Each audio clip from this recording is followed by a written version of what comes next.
On continue aujourd'hui c'est la deuxième partie avec le même thème qui est intitulé les prophéties, leur rôle et leur accomplissement dans le plan divin.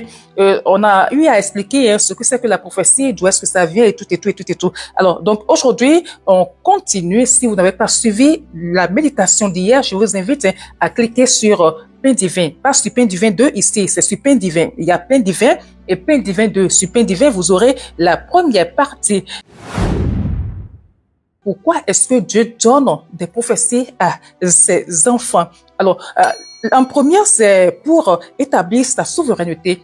D'accord? Lorsque Dieu donne sa prophétie, c'est pour que les hommes se rendent compte, en fait, que tout le monde entier est entre ses mains, que la création est entre ses mains, l'univers et tout ce qu'il contient est entre les mains de Dieu et qu'il maîtrise toutes choses. La prophétie que Dieu envoie nous montre en fait qu'il contrôle tout, que rien ne lui échappe. Nous avons vu par exemple que dans la Bible, Ésaïe a prophétisé la chute de Babylone et c'est arrivé, d'accord? Il y a aussi la venue de Jésus dans Michée 5, le verset 2. Tout ce que Dieu a fait sortir, a aidé les prophètes, a fait sortir de leur bouche et arrivé à accomplissement.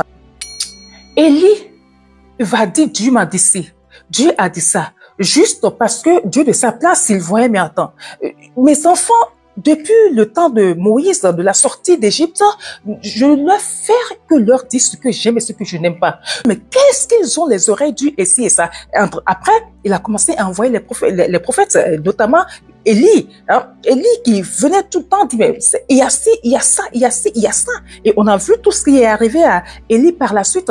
C'est la même chose pour Jérémie. Oh, Jérémie, moi, quand je lis Jérémie, j'ai le cœur un peu triste, quoi. À un moment donné, Jérémie s'est assis, il a dit, mais attends, mais qu'est-ce qui se passe? Mais c'est Dieu qui m'envoie leur dire ci. C'est Dieu qui m'envoie leur dire ça. Et pour savoir si quelqu'un est vraiment un prophète de Dieu, c'est ça. C'est que la personne ne parle pas pour faire plaisir à Dieu, d'accord, mais c'est pour guider le peuple. Si vous êtes là et que vous faites mal, et que Dieu vous donne, Dieu envoie quelqu'un vous parler, c'est pour que vous puissiez changer votre manière de faire, c'est pour que vous puissiez changer votre attitude et c'est ce que Jérémie disait. Jérémie disait aux gens, là, répentez-vous, ce que vous faites n'est pas bien. Vous qui êtes là et qui vous faites passer pour des hommes de Dieu, des vrais prophètes, alors que vous n'avez rien de vrai en vous, alors que vous faites tout mal, ce n'est pas bien. Et le peuple vous suit bêtement. Dieu n'est pas content de vous. Et sa sentence est là. Dieu va faire descendre sa sentence sur vous. Et chaque fois quand Jérémie prophétisait, c'était quoi? Il venait, il ne voulait pas l'écouter. Au contraire, il s'en prenait à lui. Il a tellement souffert dans les mains du peuple, de ce peuple-là, que finalement, il s'est mis quelque part pour me dire, mais attends, est-ce que Dieu n'existe pas? En fait, est-ce qu'il n'existe pas? Puisque c'est toi qui m'envoies dire. Et quand voilà, je dis, et voilà encore ce que tu les laisses me faire. Bref, ainsi de suite. Donc, en toi, la prophétie, elle est donnée pour renforcer notre foi. D'accord? Vous allez constater que lorsque Dieu promet quelque chose, ou carrément qu'il parle au travers de la bouche de quelqu'un, d'un prophète, et que cette prophétie se réalise, ça renforce en fait notre foi. On sait que Dieu existe. On sait que non, Dieu, ce monsieur, il ne me connaît pas. Cette dame, cette prophétesse, elle me connaît ni d'Adam ni d'Ève. On s'est peut-être rencontrés une seule fois dans une communauté et elle m'a dit ceci, elle m'a dit cela. Et c'est arrivé à exécution des années après. Quelques temps après, je l'ai vu s'accomplir dans ma vie. Cela nous renforce en fait. Cela fait croître notre foi en Dieu. Nous savons qu'effectivement, il y a Dieu. Dieu existe en vrai, quoi. Ces paroles s'accomplissent toujours. D'accord? Donc, c'est pour ça, quoi. Donc, j'ai noté trois choses là. C'est pour établir la souveraineté de Dieu, c'est pour guider le peuple et c'est pour renforcer notre foi. Maintenant, il faut savoir discerner les vraies prophéties des fausses prophéties. J'avais commencé à processer cela hier dans la méditation d'hier, que Dieu vous donne le discernement, que le Saint-Esprit vous donne le discernement. Et j'ai commencé à dire hier aussi que pour être sensible, pour pouvoir bien discerner, il faut déjà commencer à bien lire la parole de Dieu, à être ami avec la Bible. Si vous ne connaissez pas la parole de Dieu, tout le monde viendra vous dire de n'importe quoi. Aujourd'hui, je suis tellement hébétée quand je vois des églises, il y a des églises, hein, des soi-disant églises que les gens filment et qu'ils mettent sur les réseaux sociaux. Je suis tombée sur une vidéo la dernière fois. Je profite, hein, c'est une parenthèse, pour dire les anomalies qu'on voit, quoi. Je vois que c'est une église. Et qu'est-ce qui s'est passé? Certainement que à la chorale, ils ont mal fait. Et le pasteur les appelait un à un. Dites-vous que dans cette chorale, il y avait des jeunes, il y avait des mamans, c'est-à-dire des femmes mariées, il y avait des femmes mariées et hommes mariés, d'accord, qui, tout cet ensemble-là, tout ce monde-là, était dans la chorale. Et ils ont mal fait quelque chose, et voici le pasteur devant avec, on dit un pamatoire ou une pamatoire.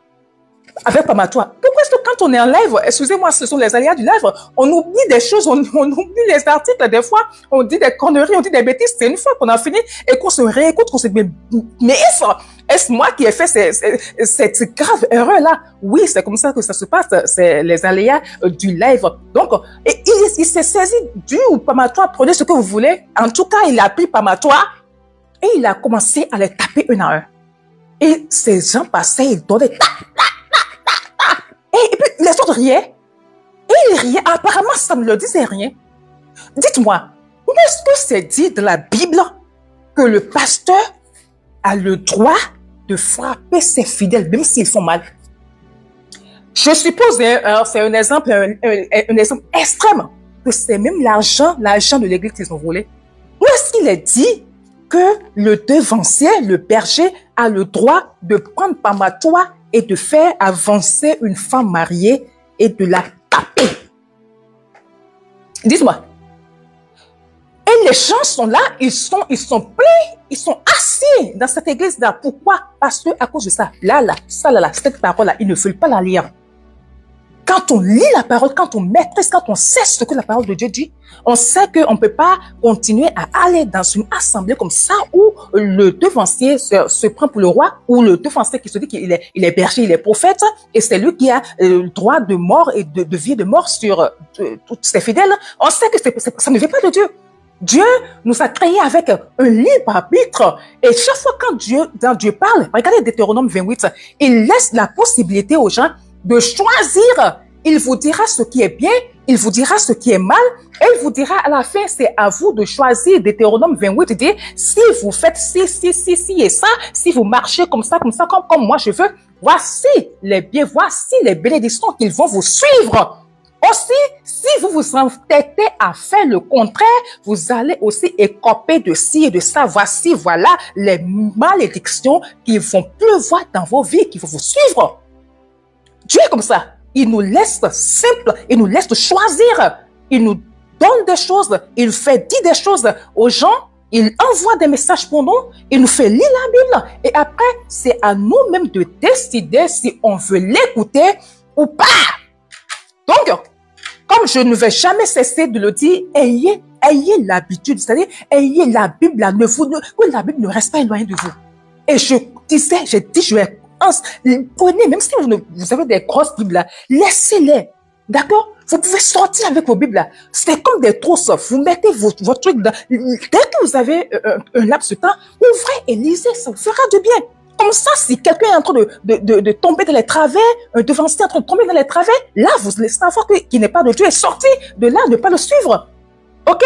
Faites comme des chrétiens de Béret, c'est mieux. Donc, arrivez à discerner tous les messages prophétiques ne viennent pas de Dieu. Discerner les vrais des faux. On va lire Matthieu 7, 15. Matthieu 7, 15 dit ceci. Gardez-vous des faux prophètes. D'accord? Dieu nous met en garde, hein?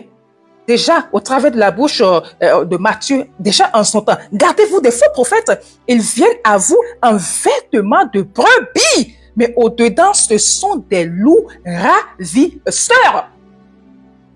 Vous les voyez? Ah, mais je suis prophète de ci, surtout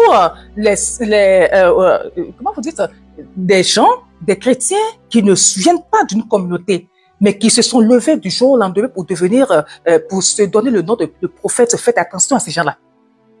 On ne les connaît pas. C'est-à-dire que ce sont pas des gens qui sont restés dans une communauté, qui sont dans une communauté, mais un jour, on ne sait pas d'où est-ce qu'ils sortent, et un jour, comme ça, ils disent qu'ils sont prophètes. Vous savez, parce que c'est comme l'a dit le passage, là, les mauvais là, les charlatans. Le charlatan sait qu'il y a une frange de la population de chrétiens qui ne viendra jamais à lui. Et qu'est-ce qu'il va faire? Comme il sait qu'il puise sa force, sa puissance du monde obscur, il va prendre une boutique. Quand je dis les boutiques, vous connaissez donc, c'est-à-dire 2 chambres, un salon qu'il va peut-être casser les cloisons et mettre ensemble, acheter quelques bancs, quelques chaises et dire qu'il a ouvert une église avec un nom international, je ne sais quoi, et proclamer qu'il est prophète. Je vois ci, je vois ça, je te vois ci, je te vois ça. Je m'arrête ici pour dire que c'est pas toutes les personnes qui vous disent, qui prédisent l'avenir, qui disent des choses et que ça arrive effectivement, ils sont de Dieu, qui parlent de la part de Dieu. Exemple de la fille qui suivait, je sais pas si c'était Paul ou Pierre, je sais pas, excusez-moi, Paul ou Pierre. Non, c'était pas Paul, c'était Pierre. Avec un esprit de python. Vous êtes ci, vous êtes ceci, tais-toi! C'est l'esprit, tu es habité par un esprit de python. Tu vois, elle voyait, elle avait sa révélation là. Parce que quoi, elle était là, elle était sous l'emprise du python, quoi. D'un esprit, elle avait un esprit de python. Ils sont pleins comme ça avec un esprit de python, qui font de l'art divinatoire et qui vous disent, qui prédisent l'avenir. Et c'est pourquoi moi, je n'ai jamais aimé les églises dans lesquelles, vous les voyez à la télé là, les églises dans lesquelles le monsieur, il vient s'asseoir, ou je lui s'asseoir, il est là devant son peuple, et il commence à dire, je te vois, tu as porté tel habit hier, tu étais couché sur tel lit hier, tu as mangé telle chose hier. Moi, si vous avez vu ça dans la Bible, je vous en supplie, ouvrez les yeux. Où est-ce que vous avez vu ça dans la Bible? Avez-vous jamais entendu Élie? Avez-vous jamais entendu Moïse? Avez-vous jamais entendu ces prophètes-là de la Bible raconter ces choses-là? Je sais ce que tu as mangé hier. Hier, tu as fait porter un slip rouge. Tu étais avec un homme. Vous étiez couché sur un lit. Mais attendez. Vous n'avez jamais vu ça où? Ce sont de faux prophètes. Ce sont des gens animés d'un esprit de python. Et des gens qui sont tout le temps là, ils sont tout le temps une prophétie. C'est-à-dire, les gens qui ont tout le temps, c'est-à-dire, du matin au soir, ils sont en train de prophétiser des choses. C'est faux. Moi qui suis assise ici, je prophétise. Il m'arrive de prophétiser. Je vous dis, ce n'est pas tout le temps. Quand j'étais adolescente, j'ai suivi une scène qui m'a fait savoir qu'en fait, qu'on peut ne pas être de Dieu et dire des choses. J'avais un frère qui était soudeur, qui avait ses apprentis. Et au sein de ses apprentis, il y avait un que lorsqu'ils n'ont pas de travail et que le patron n'est pas là, notre frère en question n'est pas là, puisque l'atelier était devant notre maison et tout, qu'est-ce qu'il fait? Il s'amusait avec nous. Et il nous demandait d'aller prendre des feuilles. On va chercher des feuilles comme ça, des trucs comme ça. Donc, il nous coupait des feuilles comme ça. Ouais, ces trucs-là. Et il nous les partageait. Il nous distribuait des feuilles comme ça. OK? Et il te dit de rentrer. Lui, il est à l'atelier au dehors. Il te demande de rentrer, d'écrire des choses. Tu peux écrire un nom, tu peux écrire... Moi, j'écrivais chaussures, j'écrivais papa, j'écrivais le nom de ma maman. En fait, tout ce qui me venait à la tête, j'écrivais. D'accord? Sur chaque feuille. Et puis, je pliais comme ça et je dépose. Vous voyez, j'essaie de plier, petit. Et je mélange. Après avoir mélangé, je ne sais même plus où est-ce que j'ai marqué chaussures, où est-ce que j'ai marqué oreilles, où est-ce que j'ai marqué ventilo, je ne sais plus. Et vous les lui amenez, il les met dans un truc comme un beau. En fait, ils ont les soudeurs, quand ils veulent travailler, ils ont un truc là qu'ils mettent au visage, là, voilà, les lunettes là, qui protègent tout le visage. Qu'est-ce qu'il fait? Il met dedans et il prononce, je ne sais pas ce qu'il prononce dessus. Et après, il commence à les prendre un à un. Et quand il prend un, il dit ici, c'est ardoise. Et dès qu'il le dit, il ouvre, effectivement, quand tu regardes, c'est l'ardoise. Il te dit exactement ce qu'il y a sur les papiers. Et c'est depuis ce temps-là que moi, je sais qu'on peut arrêter de m'envoyer des invitations. Vous voyez que je suis en méditation quotidienne et vous m'envoyez une invitation pour jouer. Pourquoi? Ne me cassez pas, s'il vous plaît. Vous voyez qu'on est en méditation quotidienne, on parle de Dieu et vous m'envoyez une invitation pour jouer. Arrêtez ça, c'est pas gentil. Donc, qu'est-ce qu'il fait? Il arrive à lire tout ce qu'il y a sur les papiers. Et c'est depuis ce moment que j'ai su que, franchement, on peut ne pas être un enfant de Dieu. Je dis un enfant de Dieu, On peut ne pas être à l'église, mais prédire des choses, dire des choses. Donc, toutes ces personnes, les faux prophètes là, c'est ce qu'ils font. Il y en a un depuis 10 ans. Plus de 10 ans, je le remarque sur une chaîne, il a sa chaîne, je ne vais pas appeler le nom. Et c'est comme ça, chaque matin, les dimanches, quel que soit le temps quand il vient, il a toujours quelque chose à dire. Et c'est lui qui sait que hier tu étais avec telle personne et tu avais eu tel copain, le copain était, il y avait ci, le copain et toi, et les gens sont pleins comme ça. Parce qu'ils n'ont pas le discernement. Parce qu'ils savent pas que c'est pas possible que Dieu soit en train de donner un message du matin jusqu'à peut-être de 7h jusqu'à midi. C'est pas possible. Et te donner les détails. Tu étais avec telle personne, la personne a fait ci, la personne a fait ça, vous vous êtes chamaillés et après vous êtes séparés et quelque temps après, il est revenu te demander pardon et ainsi de suite. C'est faux! Esprit de divination. Je vous ai dit, il m'arrive de prophétiser et ce n'est pas tout le temps. Des fois, je vais à l'intercession, je fais. Il n'y a pas de message, c'est qu'il n'y a pas de message. Tu n'as pas de message, c'est que je n'en ai pas. Je ne veux pas inventer. S'il n'y en a pas, Dieu ne m'a pas dit de dire quelque chose, je ne dis pas et ce n'est pas tout le temps que Dieu parle. Oui, il arrive des moments où Dieu parle. Et là, je suis assise maintenant, peut-être même avant de finir, il va parler, je ne sais pas. Mais dire qu'on est venu spécialement pour ça, c'est faux. C'est pour ça, ayez le discernement. Et qu'est-ce que la suite nous dit? La suite nous dit, le verset, le Matthieu 7, là, la suite nous dit, vous les reconnaîtrez à leurs fruits. Cueille-t-on des raisins sur des épines ou des figues sur des chardons? Tout arbre bon porte de bons fruits, mais le mauvais arbre porte de mauvais fruits. Un bon arbre ne peut porter de mauvais fruits, ni un mauvais arbre porter de bons fruits. Regardez le fruit. Qu'est-ce qu'il donne comme fruit? Tu es dans une communauté et le devancier, le berger dit qu'il est prophète. Et il t'oblige, il te dit que Dieu m'a dit que tu dois te marier à tel frère. Le frère qui est là-bas, là, Dieu m'a dit à moi que c'est à ce frère-là que tu dois te marier. Et vous aussi. C'est-à-dire, je ne vais pas appeler le nom. Et elle aussi. Oh, mais c'est Daddy qui a dit ça. Hein. C'est Daddy a dit, je ne veux pas que Daddy se fâche. Hein. Je dois faire la volonté de Daddy. Et oui, on va prendre ce que Daddy a dit. C'est Daddy qui veut vivre avec le monsieur. Dites-moi, où est-ce que dans la Bible, c'est dans la Bible, Dieu a fait dire au prophète que telle personne-là et telle personne doivent se marier. Le mariage est une conviction personnelle. Ça remonte du cœur. Si c'est quelqu'un, on dit que je suis assis, le prophète, le dévancier, il n'a même pas le droit de venir me le dire. D'accord? Il n'a pas le droit de me dire à qui je vais me marier. Eux, ils sont là pour nous aider. Ils sont là pour aider les fidèles. Lorsque vous trouvez quelqu'un, vous allez leur en parler. Et qu'est-ce qu'ils font? Ils sont là pour vous diriger, ceci et ça. Voilà, pour vous accompagner. Mais ils n'ont pas à vous dire que c'est tel choix, c'est tel choix. C'est pas, non. C'est vous qui recevez. C'est à vous que le Saint-Esprit parle. C'est vous qui voulez vivre avec la personne. Si celui qu'il m'a montré là, si la personne là, moi je sais l'homme, la qualité d'homme, en fait, je sais pas, le type d'homme que j'aime là, je sais. Et si c'est quelqu'un qui est contraire, tout le contraire de ce que j'aime pas, comment je vais le valoriser? Il faut d'abord aimer quelqu'un pour pouvoir rester avec la personne, pour pouvoir, je sais pas, quand on n'aime pas, on ne se soumet pas. Voici l'une des raisons pour lesquelles il n'y a pas de soumission. Hein. Quand on n'aime pas quelqu'un, on ne se soumet pas. Mais quand on aime sincèrement, d'un cœur sincère une personne, la soumission, elle est très facile. D'accord? On ne va pas trop continuer à creuser. Donc, évitez, faites attention aux fausses prophéties. Ayez le discernement. Et quels sont les critères de discernement? Il y a la conformité avec la parole de Dieu. Comme j'ai dit tantôt, si on vous donne une prophétie, il faut vérifier, voir si elle est conforme avec la parole de Dieu. Une prophétie qui vous dit, Dieu, je vois que vous êtes marié à quelqu'un, mais ce monsieur-là, c'est pas votre mari. Vous devez le laisser pour aller prendre votre vrai mari. Ça, c'est une prophétie. Ça, c'est biblique. La parole de Dieu nous dit ce que Dieu a uni là. Faut pas séparer. Aujourd'hui, on a commencé à entendre des doctrines un peu partout. On a commencé, mais le monde devient quoi?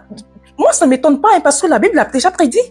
La Bible a déjà prédit tout ce à quoi. C'est-à-dire l'apostasie. C'est-à-dire, la Bible a déjà tout prévu, en fait. Ça étonne ceux qui ne lisent pas, en fait, la parole de Dieu.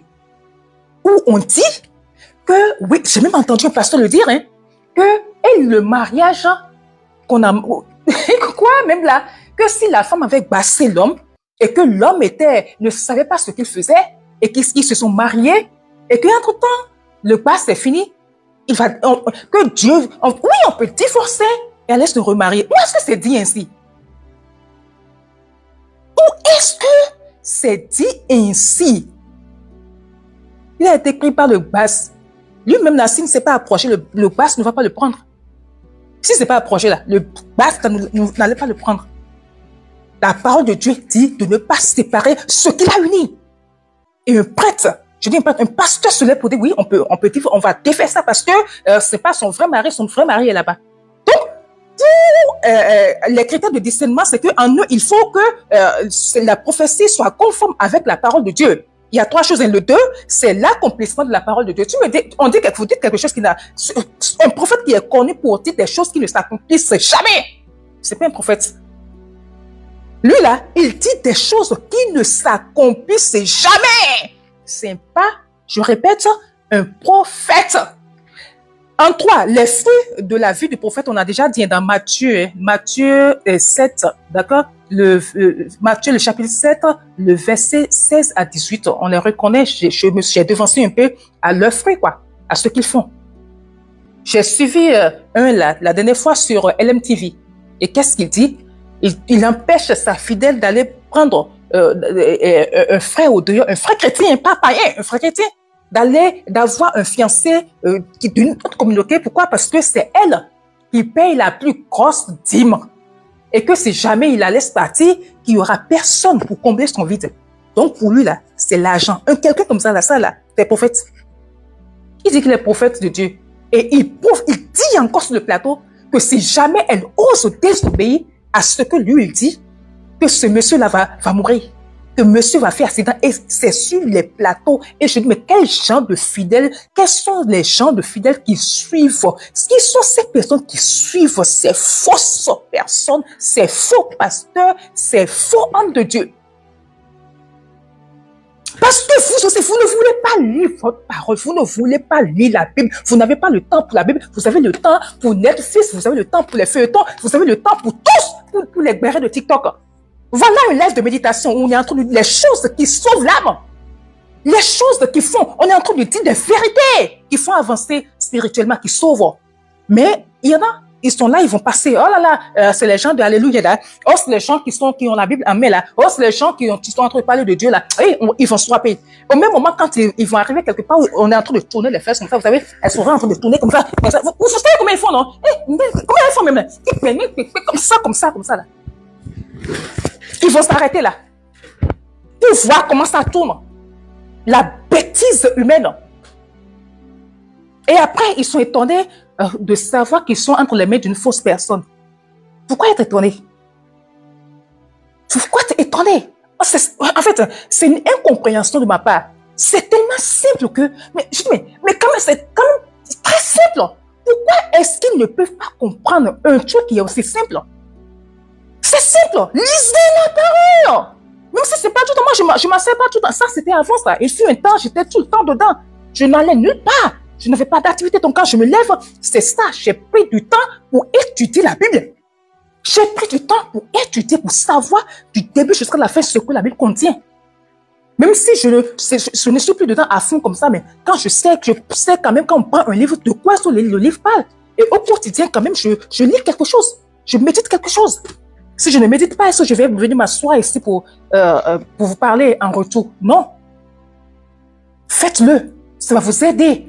Ça va vous sauver de la main des méchants. Alors, en conclusion, ok? En conclusion, on va dire que Dieu, il a des bons plans pour nous. Dieu, il donne des prophéties pour nous donner de l'espoir. Parce qu'il arrive qu'on soit vraiment découragé. D'accord? Et vous allez constater que lorsqu'on est découragé et que quelqu'un vient à nous avec une parole d'espoir, la personne vient nous réconforter. C'est comme si c'est de l'essence qu'on déverse en nous.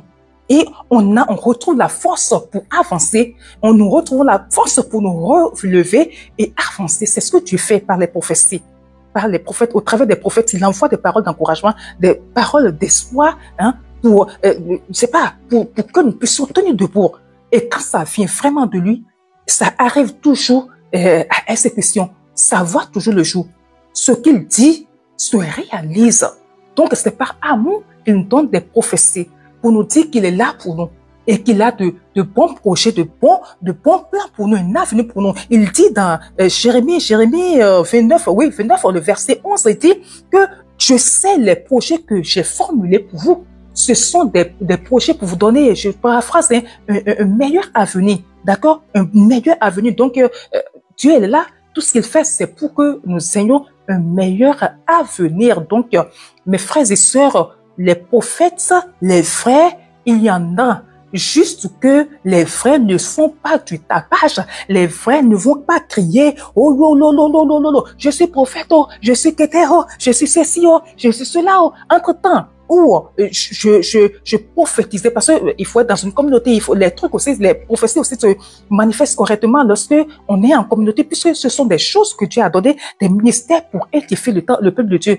Entre-temps, j'étais beaucoup dans en intercession, en prière, mais avec ce que mon propre ministère et tout, je me suis retiré un peu parce que j'ai plus de temps pour aller à gauche et à droite. Et là, ça a diminué et c'est normal.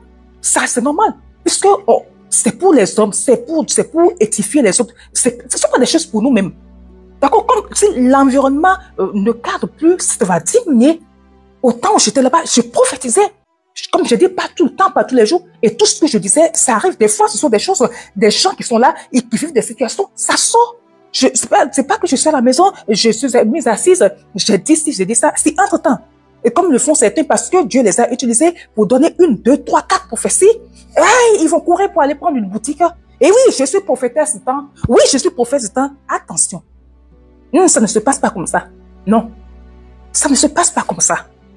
Ne dites pas des fausses prophéties aux gens. Ne mentez pas aux gens. Et vous aussi, si les gens viennent vous mentir, c'est parce que des fois, vous vous laissez faire. C'est parce que des fois, vous ne savez pas. Vous êtes tellement désespéré que vous savez. Vous voulez que vous dites des choses. Et c'est vrai, parce que des fois, les autres aussi amènent les prophètes, même s'ils sont de vrais prophètes, à leur mentir. Des fois, quand on fait des visites de maison, puisqu'ils savent que oui, je prophétise, il m'arrive de prophétiser et tout, et que c'est vrai, les choses que je dis, je sors de ma bouche, ça se réalise.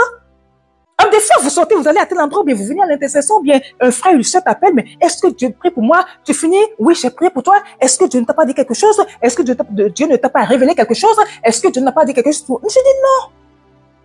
Et quand tu dis non, ils sont tristes en fait. Surtout les femmes, elles sont tristes. Parce qu'elles s'attendent à ce que, à la fin, lorsque tu as fini de prier pour elles, lorsque tu les as portées en prière, elles s'attendent à ce que, à la fin, tu leur dises, j'ai vu ci, Dieu a dit ci, tu as dit ça. Elles s'attendent à ça, mais pourquoi? Et quand tu dis non, elles sont découragées. Donc, elles préfèrent que tu leur mentes, en fait, que tu tailles une histoire de toutes les pièces. Je sais pas, que tu tailles une histoire, une belle histoire, que tu viens leur raconter, ben tu sais, Dieu a décidé, ta fille là, ta maman là, c'est elle qui est sorcière, c'est elle qui t'empêche, des histoires comme ça. Quand tu ne parles pas, quand Dieu n'a rien dit, je fais ma bouche, je ne parle pas. Tu m'as rien dit? Non, je ne parle pas. Mais les autres, mais vous aussi, lorsque vous forcez les gens à vous dire des choses, ils vont vous dire des choses. Vous voulez entendre des choses, non? Vous voulez que vos oreilles là, vos oreilles vous démangent, il faut vous dire des choses. D'accord? Donc, s'il vous plaît, ne demeurez pas des bébés spirituels. Faites tout pour grandir. Faites tout pour grandir.